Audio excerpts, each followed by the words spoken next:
Imagine waking up one day to discover that humanity's survival depends on an impossible choice: surrendering what you cherish most, or facing a war that could erase your species from existence.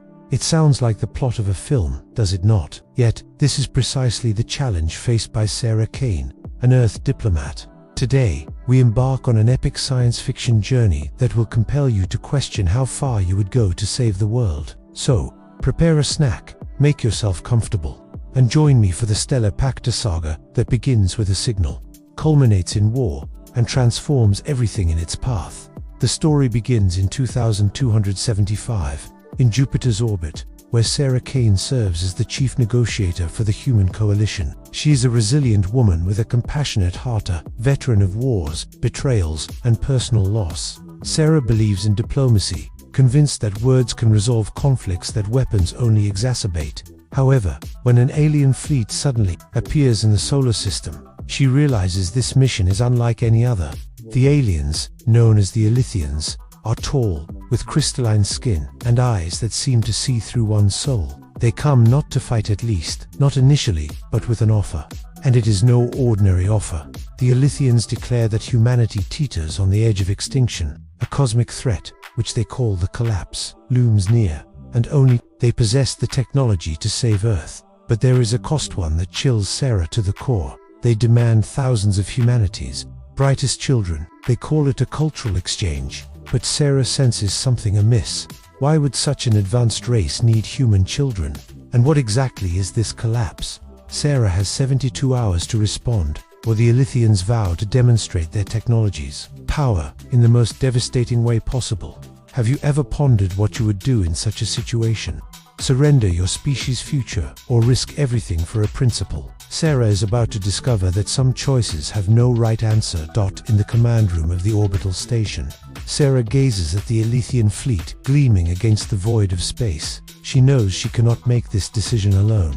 The human coalition, a government uniting Earth, Mars, and Jupiter's moons, is in an uproar. Politicians argue, generals demand an attack, and scientists scramble to decipher the alien technology. But Sarah, with her 35 years of experience, knows force is not the answer. The Elythians possess ships that seem to bend space and weapons, capable of obliterating cities in seconds. An attack would be suicidal. She opts to hear the Elythians out. In a transmission, their leader, a being named Zorin, explains the proposal in a calm, almost hypnotic voice. He claims the Elythians have saved other species from the collapse, a cosmic force that annihilates entire star systems. However, they require young, adaptable minds to interface with their technology. The children would be taken to the homeworld, educated, and eventually returned to aid humanity. It sounds promising, does it not? Yet Sarah remains wary. Something in Zorin's evasive tone tightens a knot in her stomach. Back on Earth, news of the Pact leaks, sparking chaos. Parents protest, demanding the coalition reject the offer. Some leaders, fearing the collapse, believe the sacrifice is worthwhile. Pressured from all sides, accept the pact to save humanity or refuse and risk an unwinnable war. Sarah investigates the Elythians using human intelligence networks. She uncovers an old transmission suggesting that the Elythians have made such pacts before, and none of those species were ever seen again. What would you do if you suspected a promise of salvation was a trap? Sarah is about to face the most difficult decision of her life. Sarah convenes the Coalition Council and announces her decision. She will not accept the pact. We do not surrender our children, she declares with a conviction that silences the room. But her choice has consequences. The Elythians, upon receiving her refusal, sever all communication. Hours later, an unknown energy wave disables Earth's orbital defenses. Elythian ships position themselves around the planet, delivering a brief, chilling message: you have chosen war. Panic ensues. Cities go into lockdown, and the coalition mobilizes its fleet, a collection of ships that seem like toys compared to the Elythians. Sarah is tasked with leading a force to negotiate a truce, though she knows it is nearly impossible. She enlists an old friend, Dr. Elias Voss, a brilliant scientist studying alien technology. Elias believes the collapse may be real, but distrusts the Elythians' intentions. Analyzing the energy wave, he discovers it was designed not to destroy, but to collect something, perhaps data, perhaps life force. As humanity braces for war, Sarah receives an anonymous message from within the Elythian fleet. It is a dissident, claiming to belong to a rebel faction opposing Zorin. The dissident offers help, but only if Sarah trusts him. The catch: he is an Elythian. Can she risk everything on the word of an alien she has never met? Have you ever trusted someone without knowing if it was a trap? Sarah is about to gamble humanity's future on a leap of faith. Sarah arranges a covert meeting with the Elythian dissident, who introduces himself as Kale. In a coded transmission, Kale reveals that the Elythians are divided. Most follow Zorin, who views humanity as a resource to exploit. But Kale belongs to a faction seeking coexistence, not domination. He confirms the collapse is really a cosmic anomaly that obliterates stars and planets in minutes. However, the Elythian solution is far from noble. Human children would be used to power a collective intelligence, a living supercomputer that controls their technology. Horrified, Sarah learns from Kale of an alternative, an ancient technology hidden on a remote planet that could neutralize the collapse without sacrificing anyone. The problem: reaching it requires crossing a Elythian-controlled space, and the human fleet is barely defensible. Sarah persuades the coalition to launch a desperate mission, led by herself, to retrieve this technology. She assembles a small team, including Elias and a daring young pilot, Maya Torres, with a mysterious past. As the human fleet faces the first Elythian attacks, Sarah questions her choices. What if Kale is lying? What if the collapse is merely a ploy to manipulate humanity? With enemy ships closing in, there is no time for doubt. Have you ever wondered what you would do if the world's fate rested on trusting a stranger? Sarah is about to find out. Sarah's mission begins in secrecy. Her ship, the Aurora, is one of the few equipped with stealth technology, yet it remains vulnerable. The Crusader, Elias, Maya, and a few others faces internal tensions. Maya reveals she lost her younger sister in an alien attack years ago, making her wary of Kale. Elias, meanwhile, is obsessed with Elythian technology, seeing the mission as a chance to make history. While traversing space, the Aurora is attacked by Elythian drones. Maya's exceptional piloting skills evade the onslaught, but the ship sustains heavy damage. During the battle, Sarah receives another message from Kale, providing coordinates for a shortcut through an asteroid field.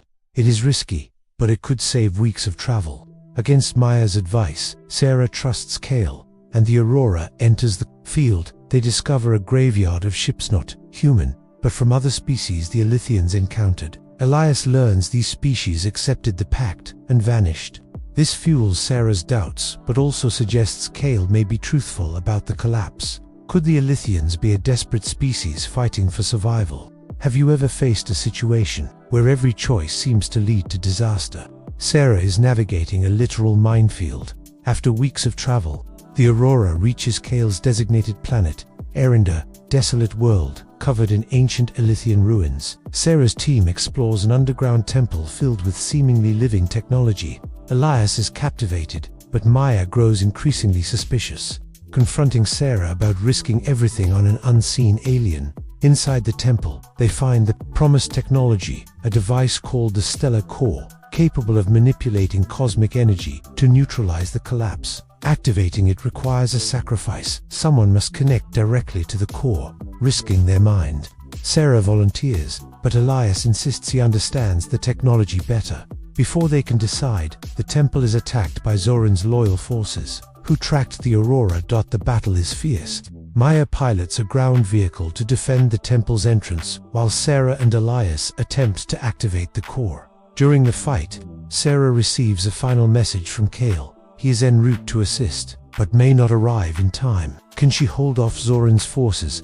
Have you ever felt time slipping away? Every second critical. Sarah is racing against the clock and her own doubts. In the heat of battle, Kale arrives not as Sarah expected. He brings a small, Elythian rebel fleet, but also devastating news. Zorin has learned of the mission and is sending an armada to destroy Erinda. Worse, someone on the Aurora leaked information to the elite. Sarah confronts Maya, who admits to contacting the coalition, fearing Sarah was being manipulated by Kale. The betrayal shakes Sarah, but there is no time for resentment.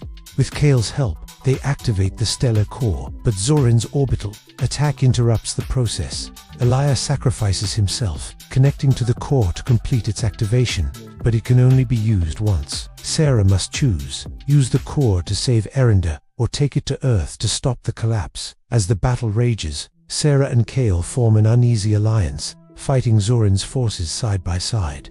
Yet their trust remains fragile, and Sarah wonders if she is fighting for the right cause. Have you ever had to forgive a betrayal for a greater goal? Sarah is learning that sometimes the enemy is not who you think. With Erinda under siege, Sarah makes a bold decision: use the stellar core to destroy Zorin's armada. She knows this means sacrificing the chance to save Earth from the collapse, but she cannot let the technology fall into the wrong hands. Kale supports her, revealing that the Elythian rebels have a plan to combat the collapse without sacrificing human children.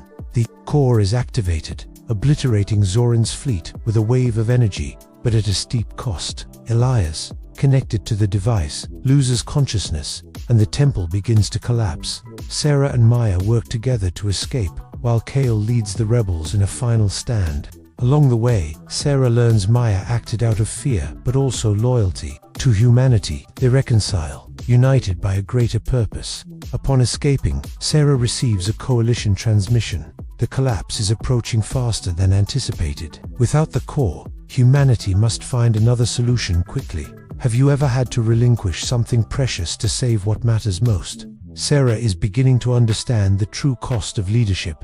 Back on Earth, Sarah is hailed as both a hero and a traitor. The coalition is divided. Some praise her for defeating Zorin, others blame her for sacrificing the core. Meanwhile, Kale and the Elythian rebels offer a formal alliance with humanity. They reveal that the collapse is an energy anomaly that can be contained using combined human and Elythian technology. Sarah leads a new mission to build an alternative device. Using Ilias's data, Maya becomes her staunchest ally, piloting the human fleet against Zorin's remaining forces, who attempt to sabotage the alliance. As they race against time, Sarah learns the collapse has already destroyed other star systems, with Earth next in its path. The narrative reaches its climax when Sarah and Kale must enter the anomaly to activate the device. A one-way mission. Sarah is willing to pay the ultimate price to save her species. Would you risk your life for a future you might never see? Sarah is prepared to do the unthinkable. Inside the anomaly, Sarah and Kale face visions of the past and future aside. The effect of the cosmic energy. Sarah sees the fate of species that accepted the Star Pact, their minds absorbed, their cultures erased. But she also glimpses a future where humans and Elythians rebuild the galaxy together. With Kale's help, she activates the device, stabilizing the anomaly and saving Earth. Sarah does not survive, but her sacrifice ushers in a new era of cooperation. Maya takes leadership of the coalition, working with the Elythian rebels to forge a better future. The story concludes with Sarah's recorded message to humanity: we are more than our fears. We are the hope we carry, the courage we share. Keep keep dreaming. What did you think of Sarah Kane's journey? A tale of impossible choices, courage, and sacrifice that altered humanity's fate. If this adventure captivated you as much as it did me, please share your thoughts, subscribe, and stay tuned for more epic stories. Check out our video on The Last Signal, the war that could end humanity, on our channel. Until next time, keep exploring the universe with us.